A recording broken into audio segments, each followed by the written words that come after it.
Shalom, shalom, this is following Yahshua. Welcome again to the Rock. I'm amongst the goats right now. There's a couple more right there. The children are bringing the rest of them in, taking them out for a herd, and I'm in here cleaning out their one of their homes, one of their pens. I'm getting all the wonderful compost out. I'm going to be throwing into my garden.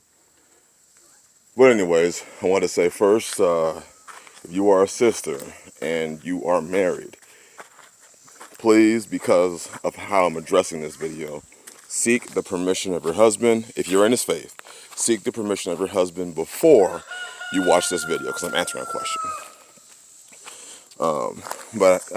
Yes, I'm asking a question about trust, and in regards to you sisters who are married.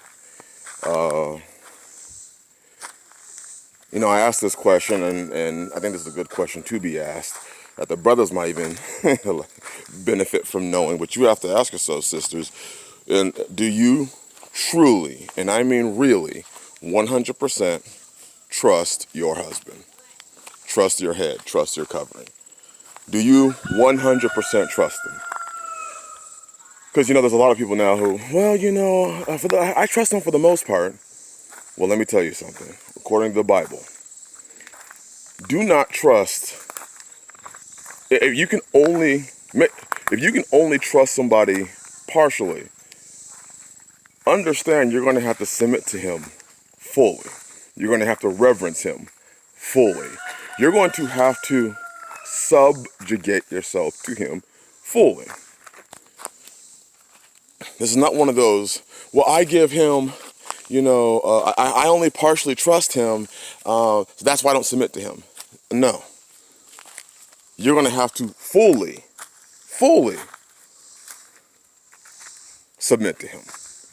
And in today's time, where we are right now, we don't need that sort of character right now. You see, right now, men, they need you to fully trust in them, if he's your husband. Let me say that, if he's your husband. Because right now, men are making some of the most toughest decisions, maybe in their life, with what we see going economically, with what we see going on spiritually, with all the shit that's going on in this world. Men are making some extremely tough decisions right now that will affect their family, where the consequences and ramifications are greater than they've ever been before. Do we leave the city or stay in the city? Do I keep this job or leave this job? He doesn't need, in this time, to be dealing with distrust. Because if you distrust him, the question is, why'd you marry him? Why did you marry a man that you could only partially trust? Why, if you're living according to the book, why did you give yourself? We have a whoremongering-ish spirit that's taking place today, where people see marriage in a way where they can just bounce in and bounce out. Bounce in and bounce out. Bounce in and bounce out. I'm in this marriage for a little bit of time. Oh, I don't like the fact that he wants to move to the mountains. I'm getting out. I'm getting into this marriage. Oh, I don't like the fact that he believes in polygyny and wants to expand his family how he sees fit because he is the head of his home. I'm getting out. Instead, what you see is instead of seeing consistency, instead of seeing loyalty.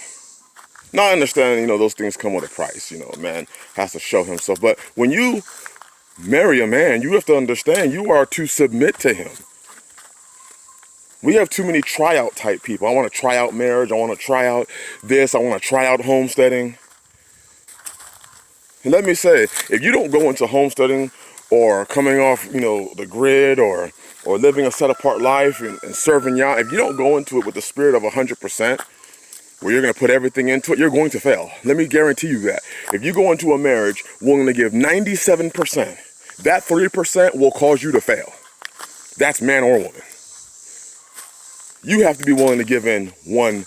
100%. And I don't think a lot of people are willing to give in that. You have to trust your head, your husband. Well, I can't trust him because why did you marry him?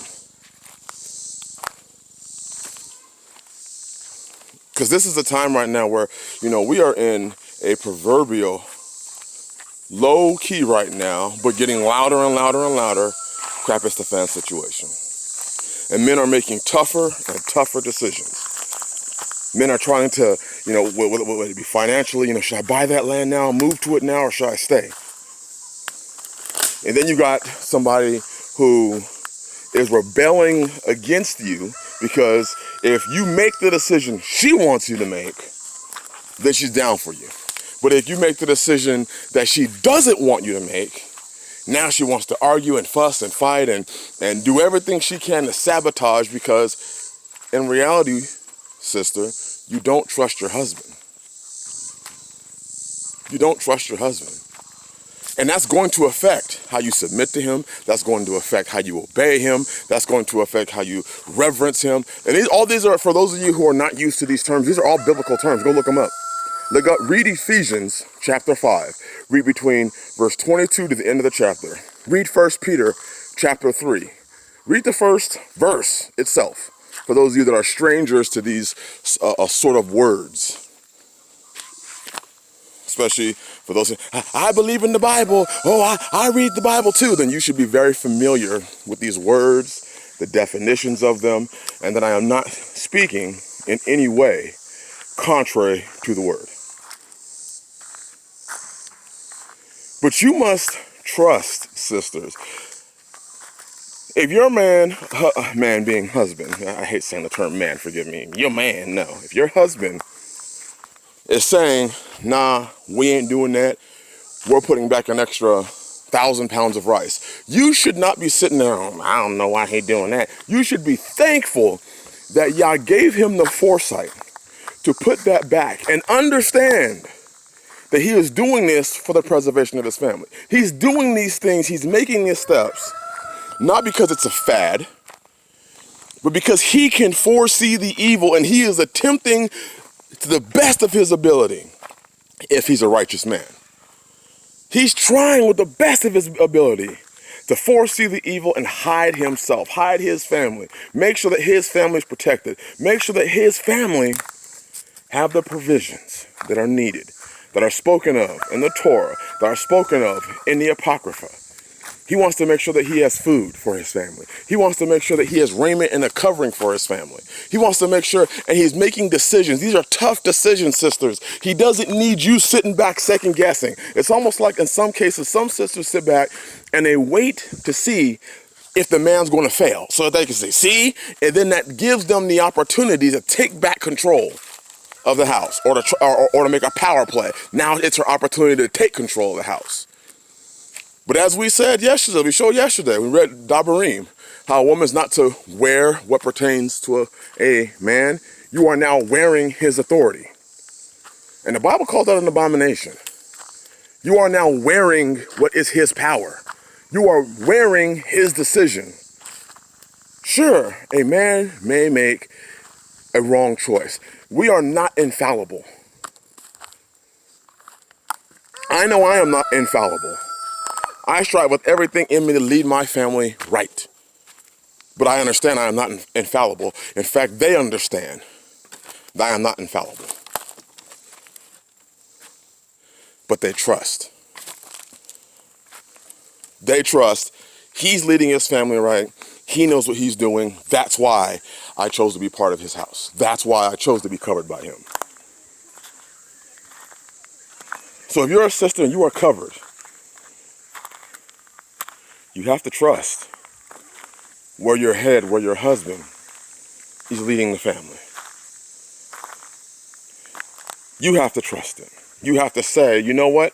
I know in this time, Hasatan is doing everything he can to put stress and pressure on my husband.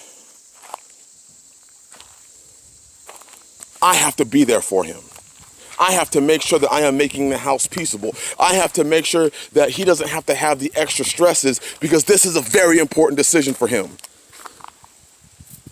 This is a very important, you have to understand, and you may not ever fully understand the pressure, but you have to understand at least that men, Israelite men, whether they are the homeborn or the stranger, if they keep Yah's commandment, that's what I'm talking about right now. We are making extremely valuable, and in some cases, very tough decisions. And we are trying to preserve our family. We are trying to preserve our house. And we seek to live the rest of our days in peace. And that's your responsibility. That's according to the book. Read Ecclesiasticus 26. Or Sirach chapter 26. Don't get mad at me. Go to the Bible that you say you believe in. And read it. Grab your apocrypha, turn to Sirach chapter 26. Read Sirach chapter 25. The last 10 verses. Trust, sisters. Trust. This is a time for you to trust. If any, you should have been trusting him from the inception of your marriage, the inception of your covenant. But this time right now, and not just this time, but from now on, it is not a time for you to be sitting back waiting for him to fail, or sitting back asking him, overly questioning him. He is making tough decisions right now. There are countless men who are sending me messages who are making tough decisions right now. And what they want is you to trust them. And if you say, well, I don't know if I can trust him, it's interesting. You're willing to trust his finances.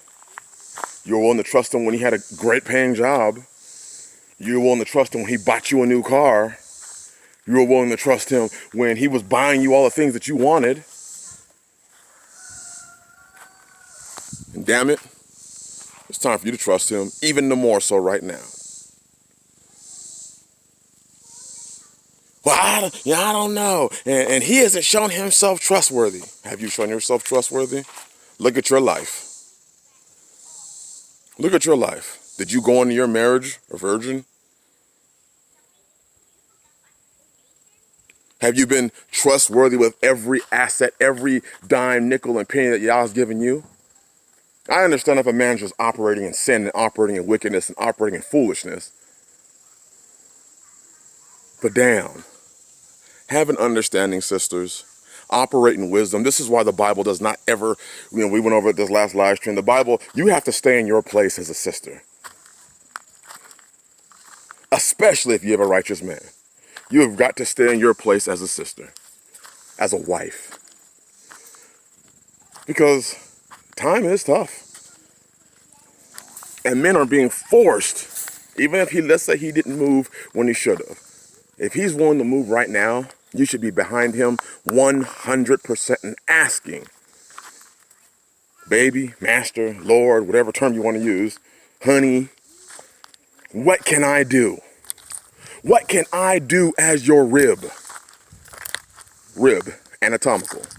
The protector of the internal organs, rib.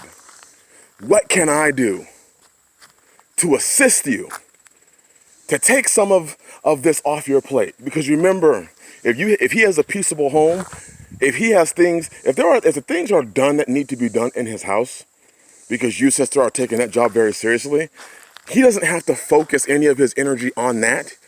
Because, too many men have to focus on too much of their energy on stuff that does not, or they should not have to.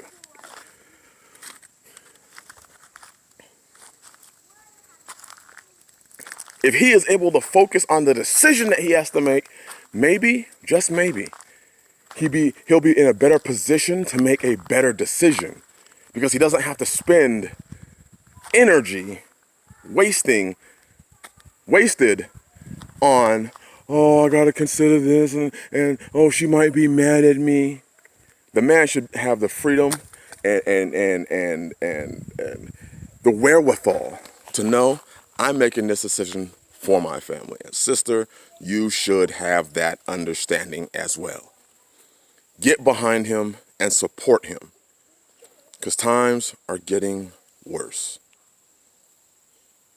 And let me tell you, he don't need more stress than is already on him. Bless y'all. I hope you have a blessed, it's the second day. Let's get some shit done. GSD. All right, shalom.